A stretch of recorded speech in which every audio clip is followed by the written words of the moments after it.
Let's talk about batteries. About a bit of battery solutions in the TJ. The last 13 years. Initially started out with a red arc isolator and Optima batteries under the bonnet, and also in a storage box in the back of the Jeep. So the reason for putting it in the back of the Jeep was purely because there's just not enough room under the bonnet without a little bit of modification and different battery trays, and just didn't seem like a good idea to go messing around with the battery mount. So I decided to incorporate a battery box in the back of the Jeep. So the first attempt was using a red arc battery isolator, which is a great product. Can't speak highly enough of the red arc gear. It's amazing gear. But the main issue with red arc battery isolators is that there's no real limiting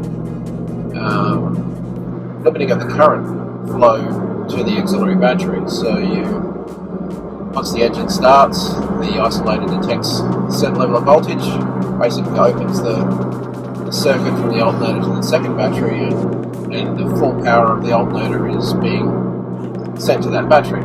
So it sounds like it could be a good idea, but in reality, not all batteries are designed to take the full current from the alternator all the time. So the challenge with that is finding a battery that will deal with that level of current over an extended period of time. Batteries that can do that aren't really designed as auxiliary batteries for the purpose of what I needed, which was for running a refrigerator. Obviously, you probably know that running a refrigerator off your 12-volt battery would prefer a battery that handles or likes a slower draw of power over time, as opposed to large quantities of power being drawn instantaneously, like starter batteries. Starter batteries are great for high currents quickly, and then those demands cease, and then the battery recovers quite well from that. Deep cycle batteries, such as the kind you use to run fridges and things like that, don't really like big current draws instantaneously. They sort of prefer it over time. So by the same token, they don't really like a whole lot of current going in a quick fashion. They much prefer a slow current draw over time. So slow charge over time. So I found that I kept blowing up my auxiliary batteries. So I actually went through 2 Optima batteries. Both of them vented fairly noxious smelling gas into the cabin of the car when they popped. When I say popped, there's a small seal that sits on top of the battery that in the event of the build-up of the ammonia gas that gets created due to rapid charging, that little vent pops, releases the gas to sort of, essentially protect the battery from possible, damage internally. Incidentally, I also lost a non-deep cycle Optima battery as well, which completely failed one day driving back from a trip out to a four-wheel drive park, and that was a starting battery, and it should have been able to handle higher levels of charge and a rough life under the bonnet, but sadly it didn't last the distance either. So I gave up on Optima batteries at that point. They just didn't seem to fit my requirements. They might be great for other environments, but I don't think they handled the heat very well, and I don't think they like being charged consistently for a long period of time, like you might do when travelling, touring, or visiting a full drive park where you're doing slow work, driving around trails. So I moved away from Optima batteries at that point and started to look at alternatives. And so I put a different, just a standard, run-of-the-mill Century battery under the bonnet, which, great battery. And then I switched to an AGM style battery for the rear that wasn't Optima, one that was also safe for running inside the cabin. But I didn't change the charging mechanism. I'm still running off the Red Arc isolator, which I did for a number of reasons. I like the idea of having a second battery that I can start from in an emergency situation. I did have to do that once or twice, so it was actually pretty handy at the time to be able to join the two batteries together and then start from the second battery, really only for an emergency situation. But yeah, they are great product, but they do force all of that charge into that back battery. I figured, I had some Optimas fail, and maybe I'll try a different battery off the same charging setup. And that went okay for a while. I went up to Cape York with that setup, and it worked really well. I was able to get up there and back, no real drama. But on the way home, just as we were almost at home, that battery also exploded on me. When I say exploded, the sides popped out, and the whole body of the battery expanded. It released a pretty nasty smelling gas as well. So, I basically drew the assumption from that the Red Arc isolators, really aren't going to work in my situation. So from there, I decided to go down the path of a DC to DC charger. So the main difference between a battery isolator and a DC to DC charger is that the battery isolator will send the full current from the alternator to the auxiliary battery, whereas a DC to DC charger limits the current.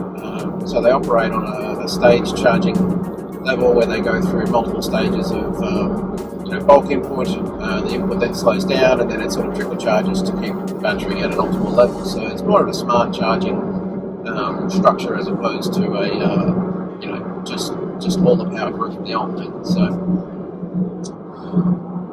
So after that, I put the same battery in again that I had up the Cape, and decided that it was a good battery. I just think I needed to alter the charging solution. So after putting the DC to DC battery charger in, it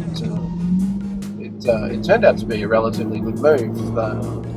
The new battery went in with the DC to DC charger back in at the end of 2013, and it's now 2019, and that battery's still going. So it's probably the longest I've ever had a battery. I've replaced the battery under the bonnet in that time frame. It's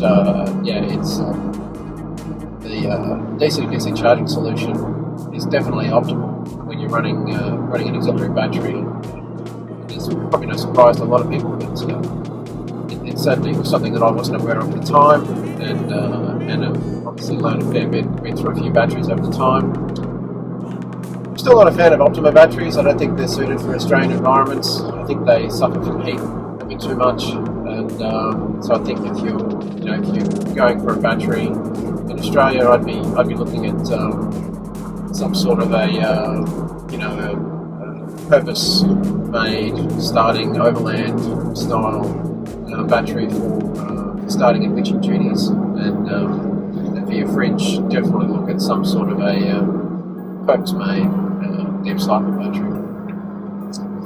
That being said, there's still a place for Red Arc battery isolators when you take into consideration winching, especially if you need the extra current supply to a rather large winch. Then putting a second starting battery under the bonnet with a Red Arc isolator is a great idea, especially when you're travelling in remote areas and you feel like you're going to need the winch.